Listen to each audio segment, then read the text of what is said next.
যে কোনো উৎসবে বাড়িতে অতিথি এলে ঝটপট বানিয়ে ফেলো এরকম ভীষণই মুচমুচে দুর্দান্ত টেস্টি একদম দোকানের মতো খাস্তা নিমকি। ঘরে থাকা মাত্র কয়েকটা অত্যন্ত সহজ উপকরণ দিয়ে একদম পারফেক্ট মুচমুচে নিমকি আজকে আমি বানিয়ে দেখাবো। এই নিমকিগুলো একবার বানিয়ে কৌটো ভর্তি করে রেখে দাও, এগুলো মাসের পর মাস ভালো থাকবে আর এমনই খাস্তা থাকবে। নমস্কার বন্ধুরা, শ্রীতমাস কিচেন বাংলায় তোমাদের সকলকে স্বাগত জানাই। তাহলে চলো একদম দেরি না করে ঝটপট শুরু করে ফেলি এই দুর্দান্ত স্বাদের রেসিপিটা। অত্যন্ত সহজ এরকম মুচমুচে নিমকি বানানোর জন্য এখানে আমি নিয়েছি 2 কাপ ময়দা। তোমরা চাইলে ময়দার বদলে আটাও নিতে পারো। এটা ওজনে 400 গ্রাম। এবার আমি এর মধ্যে দিয়ে দিচ্ছি আধা চা চামচ কালো জিরে, এতে নিমকির স্বাদটা খুবই ভালো হয়। এরপর স্বাদমতো লবণ দিয়ে দিলাম, তার সাথে দিয়ে দিচ্ছি আধা চা চামচ চিনি। চিনিটা এর স্বাদটাকে ব্যালেন্স করতে সাহায্য করবে। এবার ময়ানের জন্য দিয়ে দিলাম 2 টেবিল চামচ রিফাইন তেল। তেলের বদলে তোমরা ঘিও ব্যবহার করতে পারো। এই সমস্ত উপকরণ খুব ভালোভাবে মিশিয়ে নেব। দেখো, ভালোভাবে মেশানোর পরে অল্প মিশ্রণ হাতের মুঠোয় নিয়ে যদি এরকম শেপ হয় তাহলে বুঝবে ময়ান একদম সঠিক হয়েছে।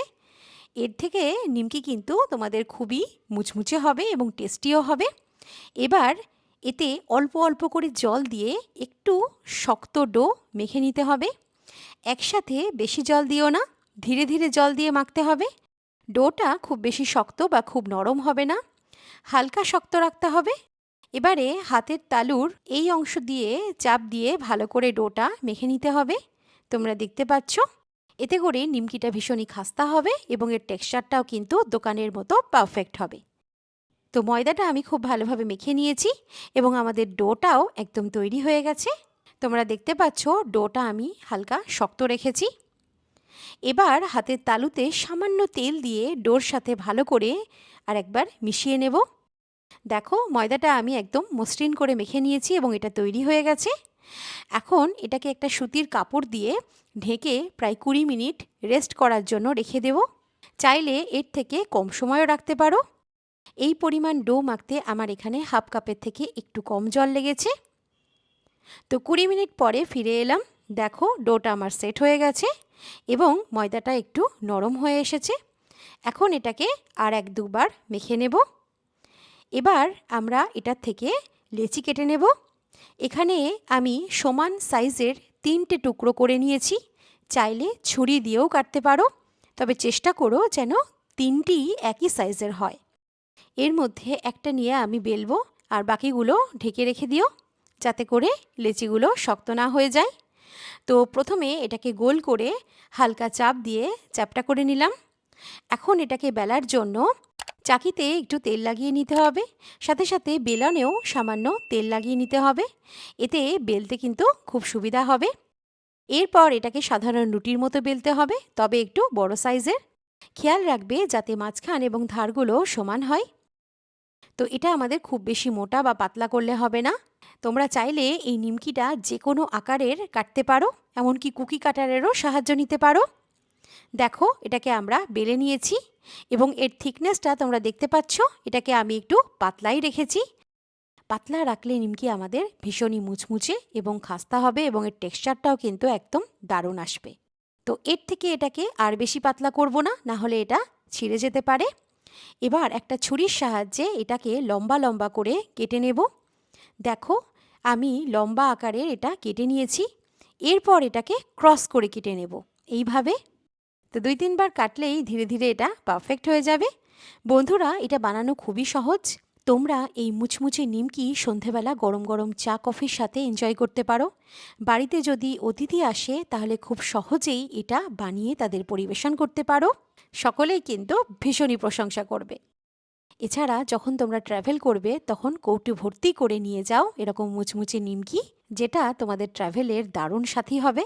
এবং এটা এতটাই টেস্টি এবং মুচমুচে হয় না কি 1-2টো খাওয়ার পর কিন্তু মন ভরবে না। তো এইভাবে আমি নিমকিগুলো কেটে নিয়েছি। তো তোমরা দেখতে পাচ্ছ এর শেপ এবং সাইজ আমি এরকম রেখেছি। তোমরা তোমাদের পছন্দ মতো নিমকির সাইজ এবং শেপ রাখতে পারো। তো আমি এখানে নিমকিগুলো ছোট সাইজে রেখেছি। তোমরা দেখতে পাচ্ছ এগুলো দেখতে খুবই সুন্দর লাগছে। এখন এগুলো একটা প্লেটে তুলে রাখছি। এভাবে রাখলে চিন্তার কোনো কারণ নেই, কারণ গরম তেলে নিমকিগুলো ছাড়লেই কিন্তু এর পারফেক্ট শেপ এগুলো নিয়ে নেবে।